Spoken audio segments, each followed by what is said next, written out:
Hi students, today we are going to learn 10th class mathematics coordinate geometry. So now we are going to learn coordinate geometry, which is useful for you, those who are going for 10th class board examinations, whether it may be SSC or CBSE or ICSE. So today I want to explain you coordinate geometry. It is also called as analytical geometry or Cartesian geometry. Why it is called as Cartesian geometry? Because it was introduced by French mathematician René Descartes.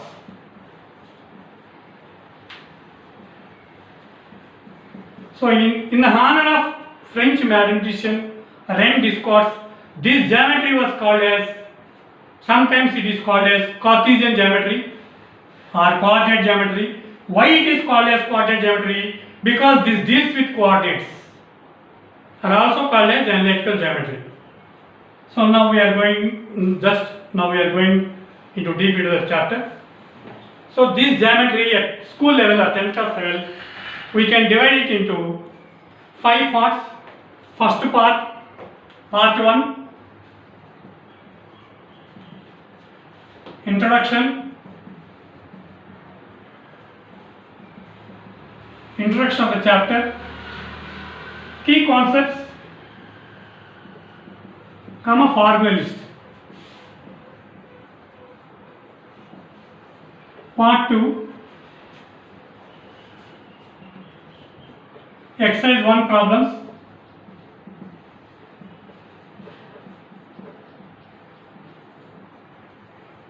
Part 3, exercise 2.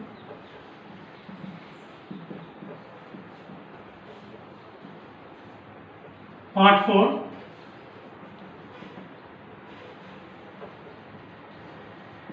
exercise 3 problems. Part 5, exercise 4 problems.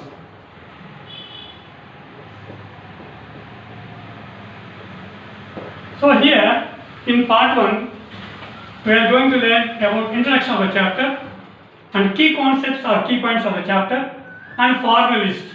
Entire formulae all will come in this one. Part 2, exercise 1 problems, which are based on distance between 2 points formula. Only one formula.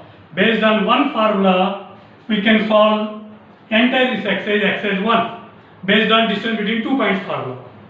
Exercise 2. To solve exercise 2, we have to learn 3 formulae. First, number 1 is midpoint formula, number 2 centroid formula, number 3 section formula. If we are thorough with 3 formulae, then we can solve all the exercise 2 problems.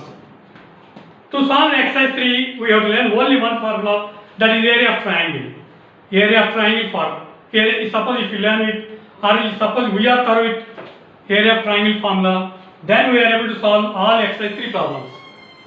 To solve exercise 4, we have to learn slope formula. Slope of a line segment or slope of a line. So first, distance between formula, midpoint formula, and centroid formula and section formula. Here applications of area of triangle formula. Here applications of slope formula. So first we will see the introduction of the chapter.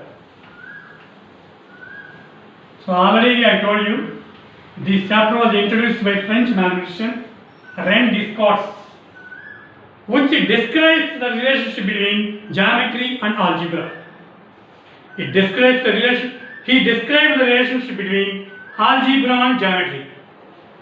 So he introduced first, to solve all coordinate geometry formulae or all coordinate geometry problems, he introduced one plane. That plane is called as coordinate plane or Cartesian plane. In the honor of René Descartes, we call it as Cartesian plane. So now I am drawing our Cartesian plane here.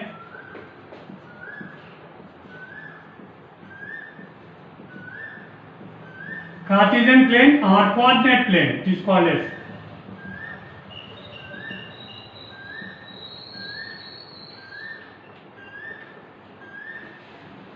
To solve any problem in coordinate geometry, we have to use this plane, that is Cartesian plane or coordinate plane. What it consists of? Say first of all, a number line which is kept horizontally. Horizontal means which is parallel to the ground or which is parallel to earth. So one number line is kept horizontally to the ground or horizontally to the base of the coordinate plane. That is called as x-axis, represented by x dash. So this is a number line. So we will give marking like this 0, 1, 2, 3, 4. So this is 0, 1, 2. Every 1 centimeter we will put 1, 1, 3, 4. Here -1, -2, -3. So this is our horizontal. This is called as horizontal plane or x-axis, represented by x dash. And one another number line which is kept vertically or perpendicular to the x-axis is called as y-axis, y dash, represented by y dash, which is a number line, second number line. X-axis is the first number line which is kept horizontally like this, and second number line which is kept perpendicularly, to the first number line or to the x-axis. So it is called as y dash. Both x-axis and y-axis intersect at one point, that is called origin, represented by O, origin, and this is y-axis. So by means of these two axes, our entire coordinate plane is divided into 4 parts or 4 quadrants. This is called as first quadrant or Q1. This is called as second quadrant or Q2. This is called as third quadrant or Q3. This is called as fourth quadrant or Q4. So in quadrant 1, we have so many points, infinite number of points. Similarly in Q2 also, infinite number of points. In Q3 also we have infinite number of points. In Q4 also we have infinite number of points. Moreover, on x-axis also, on y-axis part, the positive part of x-axis is called y-axis part. The negative part of the x-axis is called y-x dash part. And on x-axis also we have infinite number of points. Similarly on y-axis also.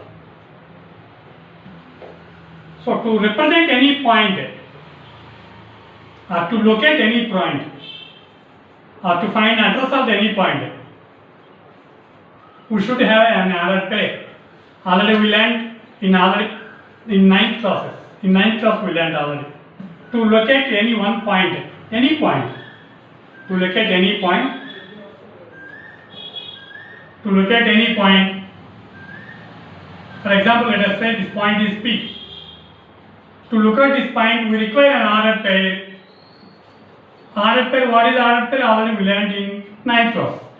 Ordered pair x comma y. So this is the location. For example, suppose in Hyderabad, if we want to trace one friend's house, what we need? We have to need colony name, road number, and house number, etc. So similarly, here we are having infinite points.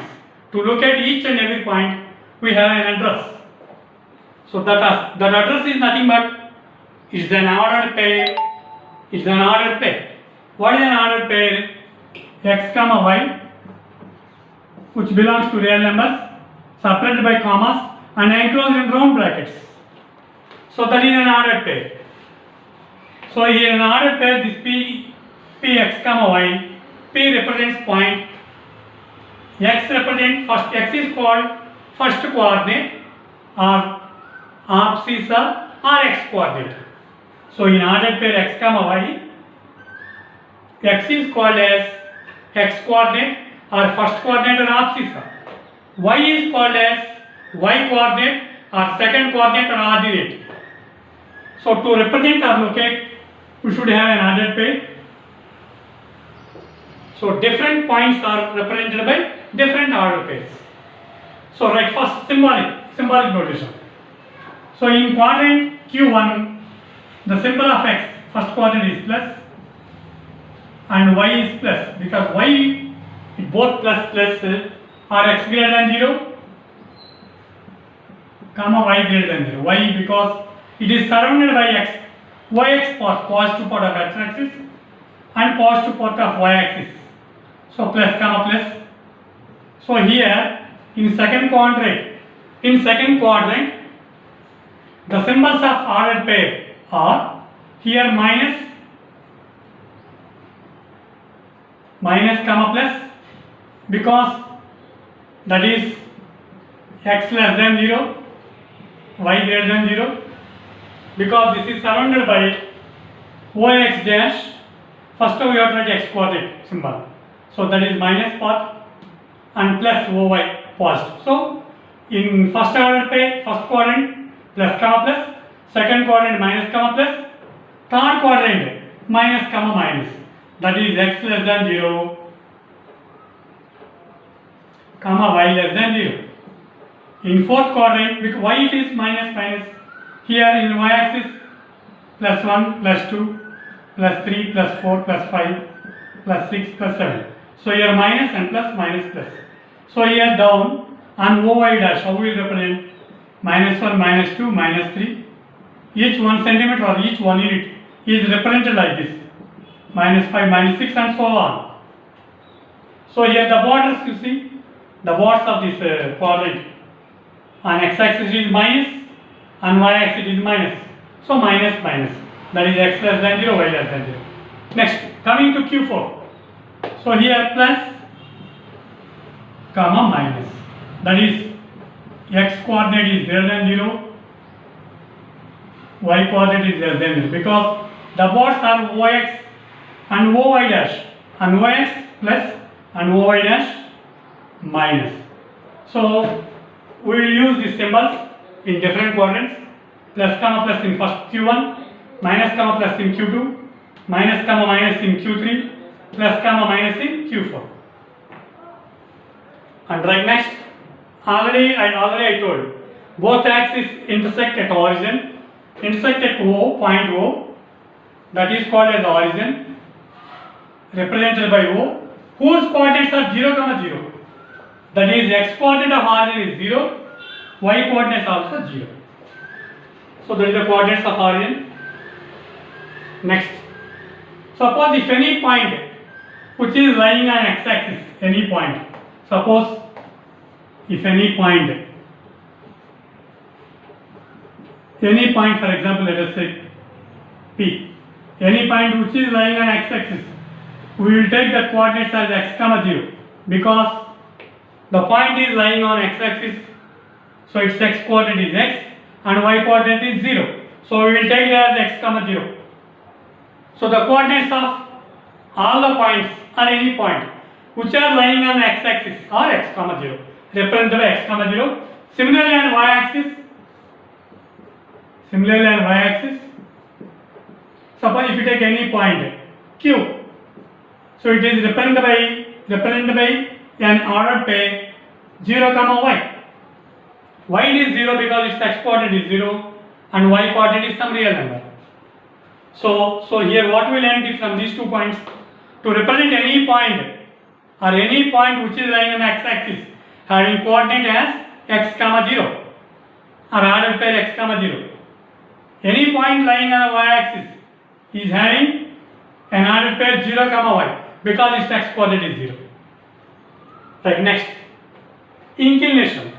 Inclination of x-axis is here 0 degrees, because inclination means that we have to go in deep. So what is inclination definition? The angle made by any line segment, for example,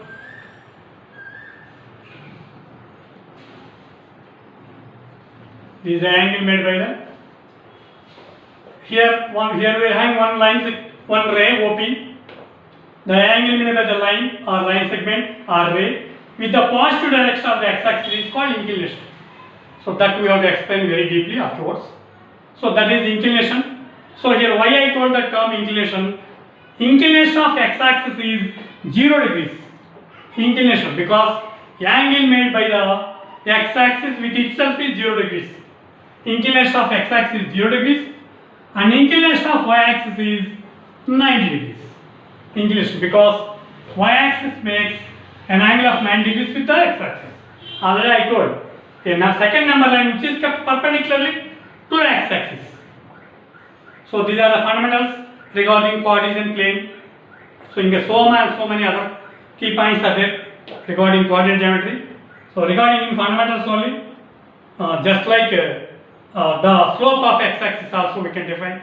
To define that we have to go deep. Slope of x-axis is 0 and slope of y-axis is undefined or infinite.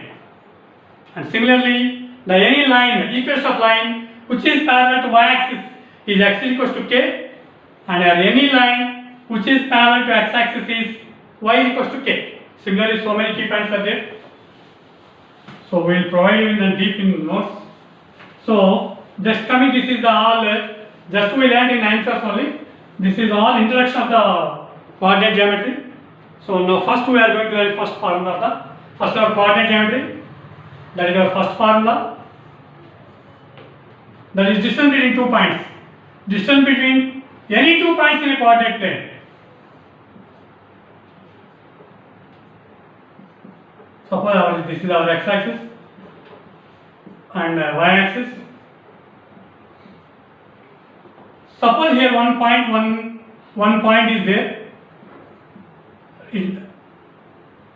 The name of the point is there, having coordinates or having an order pair x1 comma y1, ax1 comma y1. So this is the address of A. Here B, another more point, whose coordinates are x2, y2. So this is the line segment AB. So here 2 points are there in first quadrant. Those points are A and B. A coordinates of A are x1 comma y1. Coordinates of B are x2 comma y2. Here we got one line segment. Here we joined A and B with one line segment, that is called line segment AB. Now the formula used to find distance between these 2 points A and B or length of the line segment AB can be found using this formula. Distance between 2 points A x1 y1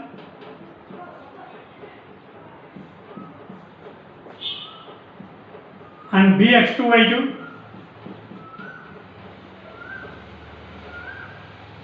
is equals to length of the line segment AB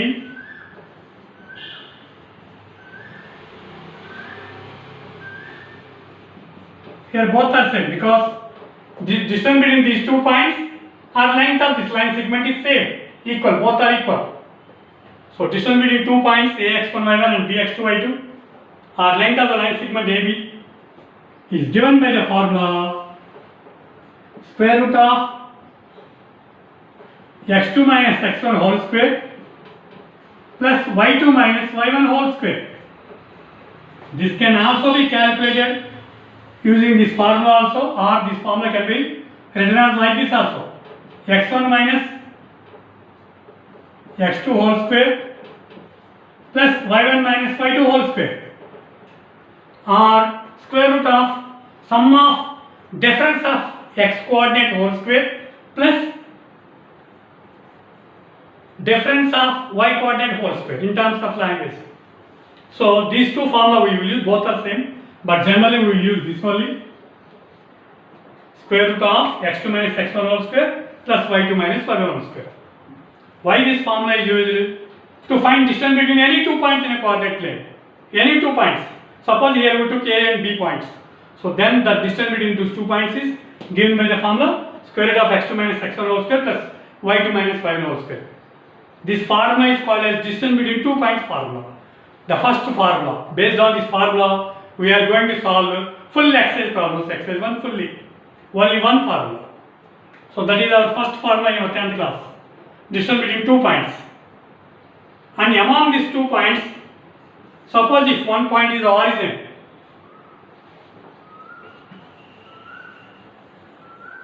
one point origin and another point is lying in any other quadrant. Let us take this is the origin O, already we know 0, 0, and suppose here one more point is there, another point, any other point Px, y. So now, second formula, distance of the point, here I will write,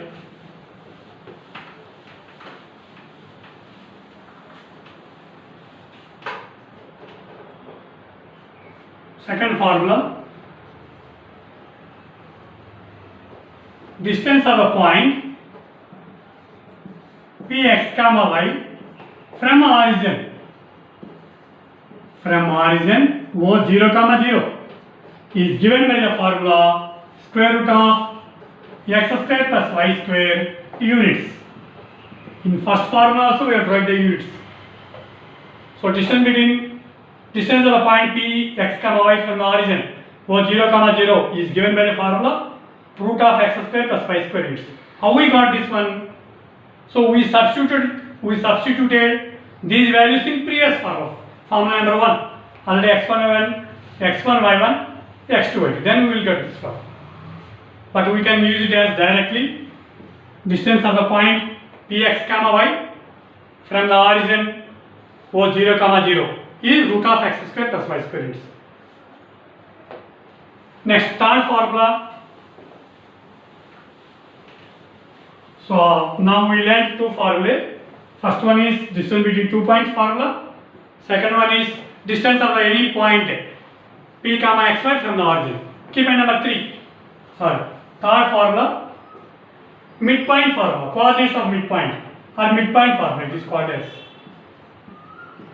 Midpoint formula.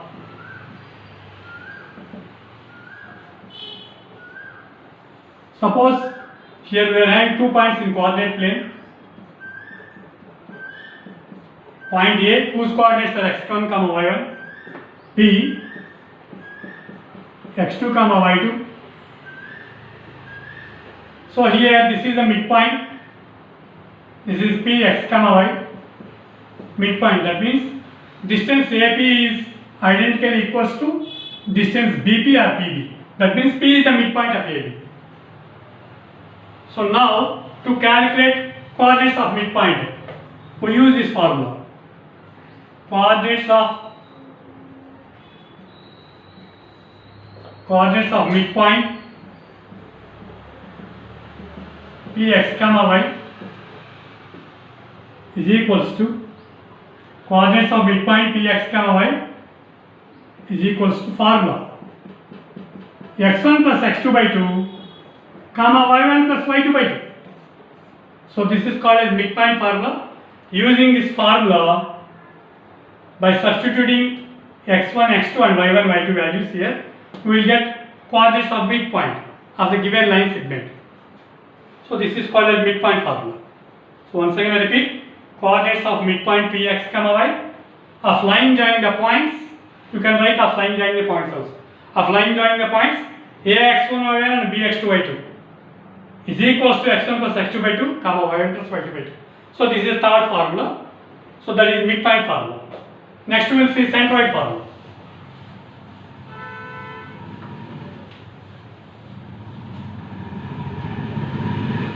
Fourth one, centroid formula. Centroid is also indicated by G, we know very well. Centroid formula. How we will get centroid? Already we learned in previous classes, but it is a big theory how to get centroid. That also I will explain you. So centroid formula. Suppose here one triangle is given, whose vertices are A x1 y1, B x2 y2, C x3 y3. So first of all we will take the midpoint of BC. This is midpoint of BC, that is D. Midpoint of BC, D. That means length of this BD is equals to CD. So that's why we kept a single mark. So here, and that is joint, that midpoint is joined to opposite vertex. So this is our AD, line segment joining midpoint of a side to its opposite vertex is called median. So here we got one median, that is AD. Similarly, we can draw two medians, two other medians, because triangle contains three medians. So this is point E, which is the midpoint of side AC. Double marking will keep here. So midpoint of, and that is joined to opposite vertex. So second median. Similarly, third median. F is the midpoint of AB, and F is joined to the opposite vertex. So third median. So here we have three medians: AD, BE, and CF. Already I told what is median. Line segment joining the midpoint of the triangle side to its opposite vertex. Midpoint to the opposite vertex. So triangle contains three medians. All the three medians are concurrent. That means passes through one point. The point of concurrence is called as centroid, indicated by G, centroid G. That is junction point, chaurasta of three medians. So that is centroid G. And also we learned in lower classes, centroid divides the median in the ratio of 2:1. In so many competitive examinations and in so many examinations under school level, they will ask this bit, most important. Centroid divides the median in the ratio of 2:1 from vertex to base. So here we are having three medians and concurrent point of median is centroid G. Now we want to calculate coordinates of centroid G. Coordinates of centroid G, x comma y is equals to x1 plus x2 plus x3 by 3 comma y1 plus y2 plus y3 by 3. What is x1, x2, x3, y1, y2 by 3? Those are the three vertices of the triangle. Here we are having triangle ABC, whose vertices are ABC. Here x1 coordinates of here x1 comma y1, coordinates of here x2 comma y2, coordinates of here x3 comma y3. For this triangle we got a centroid by joining the medians. Now we want to find the coordinates of centroid, because these coordinates we know, coordinates of C we know. Now we have to find the coordinates of G, Gx comma y. So the location or the address of the G, the address or location of the G or coordinates of the centroid or coordinates of the G, x comma y is given by the formula x1 plus x2 plus x3 by 3 comma y1 plus y2 plus y3 by 3. Or in competitive examinations, they will ask like this also in terminology. The average of all x coordinates comma the average of all y coordinates, because y is called average, we know the average formula, sum of quantities by number of quantities. So here three quantities are there, divided by 3. Here three quantities are there, divided by 3. So our centroid is the average of x coordinates comma the average of y coordinates. Similarly, we saw midpoint formulas. What is our midpoint formula? Already I told you, x1 plus x2 by 2 comma y1 plus y2 by 2. That also average, the average of x coordinates comma the average of y coordinates. So once again, what is our fourth formula? Coordinates of centroid G is equals to Gx comma y, or G is equals to x1 plus x2 plus x3 by 3 comma y1 plus y2 plus y3 by 3. So this is the formula for centroid. So up to this extent we learn four formula. What are those? Number 1, distance between 2 points formula. Number 2, distance of a point, particular point from the origin. Number 3, midpoint formula. Number 4, centroid formula.